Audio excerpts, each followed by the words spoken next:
தலைவர் காமராஜருக்கு பொதுமக்கள் அவர்களாகவே முன் விழா எடுக்கிறார்கள்.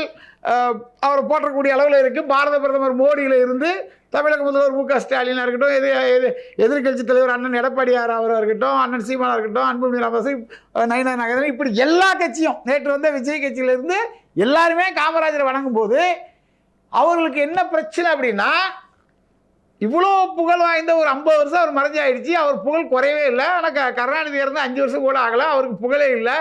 அப்படிங்கும்போது அந்த புகழை இரட்டடிப்பு செய்ய வேண்டும். ஒரு மிகப்பெரிய தலைவருக்கு நாங்கள் ஒரு பொய்யை சொல்கிறாங்க. தலைவர் விருந்தினர் மாளிகைலாம் போகும்போது ஏசி வச்சு கொடுத்தாரு கருணாநிதி அப்படின்னு ஒரு பொய்யை அபாண்டமாக சொல்கிறாங்க. நம்ம படித்த வரலாறு புஸ்தகங்களில், வரலாற்று செய்திகளில், காமராஜர் கூடிய நெருங்கி பழையவர்கள் எழுதின முருகதர்சிபடி போன்ற தலைவர்கள் எழுதின புஸ்தகத்திலலாம் அவர் விருந்தினர் மாளிகையில் தங்கும்போது கூட கரண்ட் இல்லைன்னா கட்டில் எடுத்து போட்டு வேப்ப மரத்துக்கு கீழே கட்டில் போட்டு படுத்து தூங்கினார். அதற்கு காவலுக்கு நின்ற காவலாளிகளை கூட, ஐயா நீங்கள் எதுக்கு ஓய்வு எடுங்க, ஏனமெல்லாம் இது அப்படின்னா, இல்லையா பாதுகாப்பு, எனக்கு என்னையா பாதுகாப்பு, படுத்து தூங்குங்கன்னு சொல்லி எல்லாருக்கூடையும் இயல்பாக பழகின தலைவராக நம்ம பார்க்குறோம்.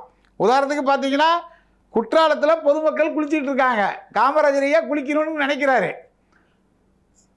காவலர்கள் முதலமைச்சர்ன்றதால கொஞ்சம் நவுந்து இருக்க, அவர் குளிக்கணும்னா அதெல்லாம் கிடையாது, நான் மக்களோட மக்களாக குளிக்கிறேன்னு சொல்லி அவ்வளோ ஆனந்தமாக குளியல் போட்ட காணொலிகள் புகைப்படங்கள் நம்ம பார்க்குறோம். அப்படிப்பட்ட ஒரு எளிமையான தலைவரை தான் சாகும்போது வெறும் 100 ரூபா கூட பணம் இல்லாத தலைவரே, 4 வேட்டி சட்டை இருந்த தலைவர், அப்படிப்பட்ட தலைவருக்கு புகழ் இருக்கிறதோ இயல்பான ஒன்று. இப்போது காமராஜர் ஐயாவுடைய நேர்மைக்கும் தூய்மைக்கும் அவருடைய ஆளுமைக்கும் மக்கள் இன்னைக்கு இல்லை, இன்னும் எத்தனை வருஷம் ஆனாலும் அவருக்கு அந்த புகழ் இருக்கும்.